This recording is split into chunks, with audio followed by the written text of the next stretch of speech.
Bonjour, prenons une pause café croissant et apprenons ensemble le français.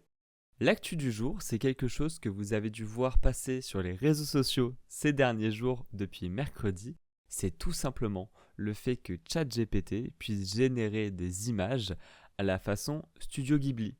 Alors, Studio Ghibli, pour ceux qui ne savent pas, c'est un studio d'animation japonais qui a un style de dessin assez particulier.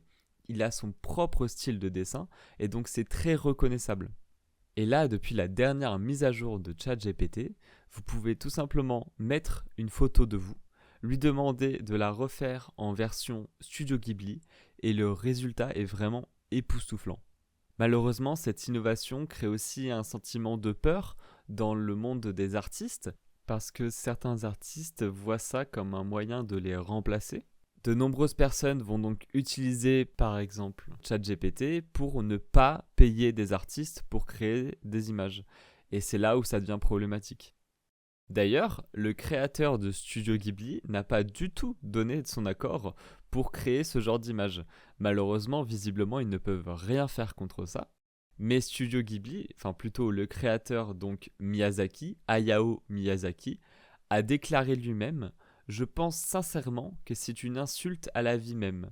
On peut donc traduire ça comme: il considère que générer de l'art avec une IA, c'est une insulte en fait pour le monde des artistes. Alors, il faut tout de même savoir que normalement, les IA ne peuvent pas générer d'images représentant des licences protégées.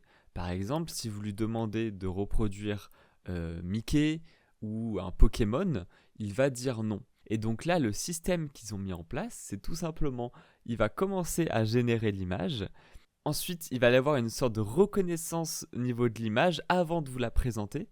Et si dans cette reconnaissance-là, il voit qu'il y a une image qui est sous licence, alors l'OpenAI, enfin ChatGPT, ne va pas vous montrer l'image. Donc certains utilisateurs ont pu d'ailleurs constater qu'après leur demande, l'image disparaissait totalement juste après être générée. Donc voilà, c'est la fin de cette actu du jour. L'IA, c'est un vrai débat, et d'ailleurs, nous ferons un épisode plus long avec Hello pour en discuter, pour voir un petit peu notre point de vue au niveau de la génération d'images et de l'art en général avec l'utilisation d'intelligence artificielle, parce que c'est un sujet très intéressant et très complexe.